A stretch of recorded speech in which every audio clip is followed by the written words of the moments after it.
Have you ever noticed that RC Cola, once a recognizable name in the world of soft drinks, has practically vanished from the spotlight?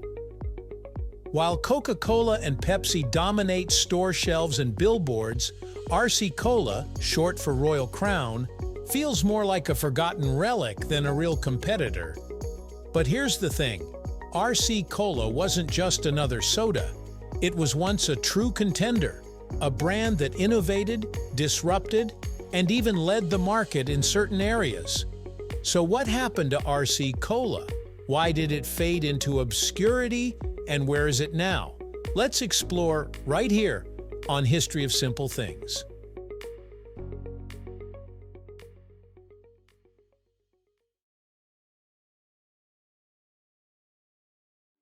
To understand RC Cola's disappearance, we have to travel back in time. Over a century ago, in fact.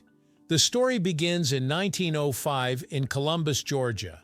A pharmacist named Claude A. Hatcher was frustrated with the high prices he was paying Coca-Cola to stock its products in his family's grocery store. So, like many entrepreneurs of the era, he decided to create his own line of sodas. The result was a cola called Royal Crown. RC Cola officially launched in 1934, and unlike most people expected, it quickly gained popularity. RC Cola became known for its innovation. In fact, long before the cola wars of the 1980s, RC was pushing boundaries. It was the first major soda brand to sell its drinks in aluminum cans, and later the first to offer diet soda, Diet Right, back in 1958. That was years before Coca-Cola came out with Tab or Diet Coke. RC also beat Coke and Pepsi to the punch with caffeine-free colas and was a pioneer in packaging, being among the first to use plastic bottles. So it wasn't just another knockoff. RC Cola was a real player with serious potential. By the 1950s and 60s, RC Cola was doing remarkably well.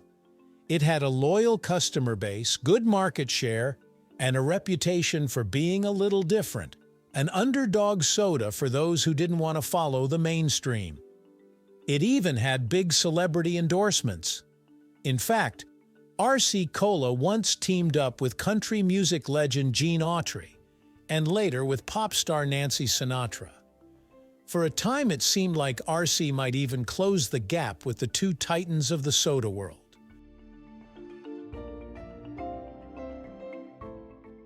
But despite all that momentum, the tides began to shift.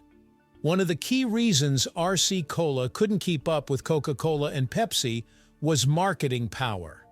Coke and Pepsi were pouring millions into national advertising campaigns, celebrity endorsements, and strategic sponsorships. They were everywhere, on TV and stadiums, on magazine covers. RC simply couldn't compete with that level of exposure.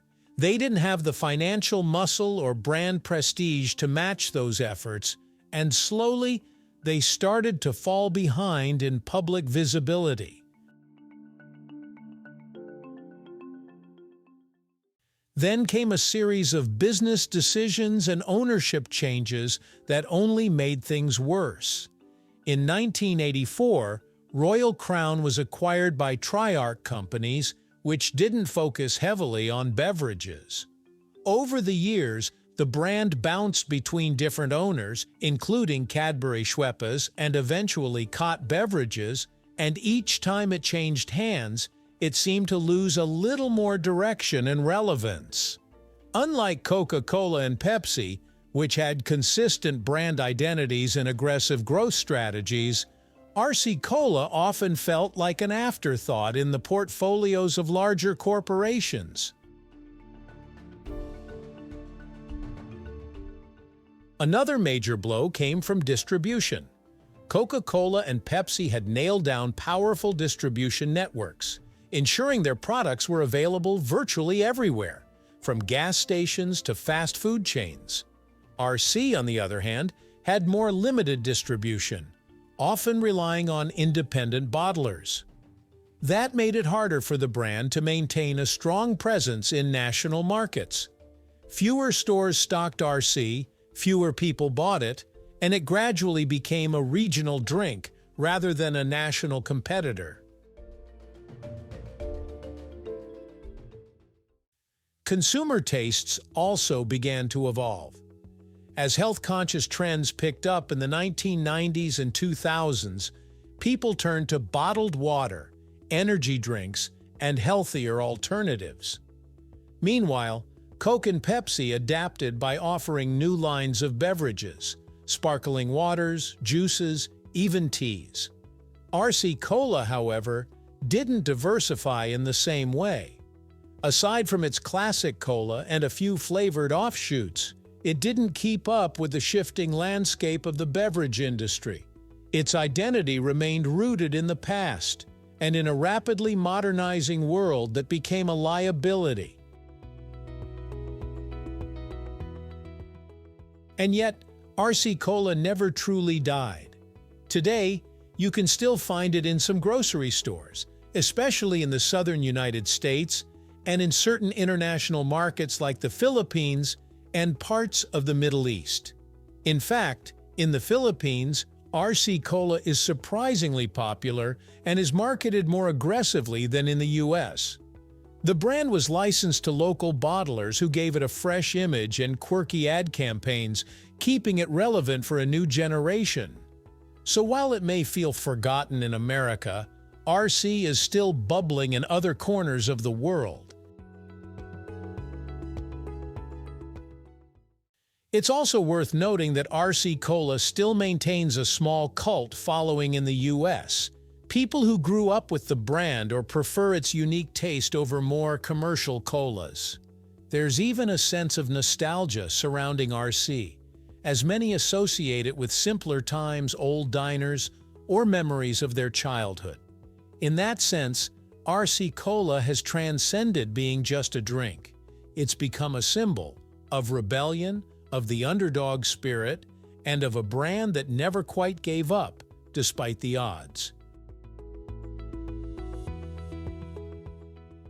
So what really happened to RC Cola? In short, it lost the marketing war, got lost in corporate reshuffling, and couldn't keep up with shifting consumer trends. But even with all of that, it managed to survive, quietly serving loyal fans and thriving in unexpected places. It may never reclaim its former glory or compete head-to-head with the soda giants again, but maybe that's okay, because in a world of overhyped brands and flashy commercials, there's something charming about a soda that marches to the beat of its own fizz. Thank you for watching. If you have suggestions for our next video, feel free to share them in the comments below. We'll be sure to give you an acknowledgement for your contribution. Thank you for joining us on this journey through the history of simple things. Don't forget to like, subscribe, and stay tuned for more stories woven through the smallest details.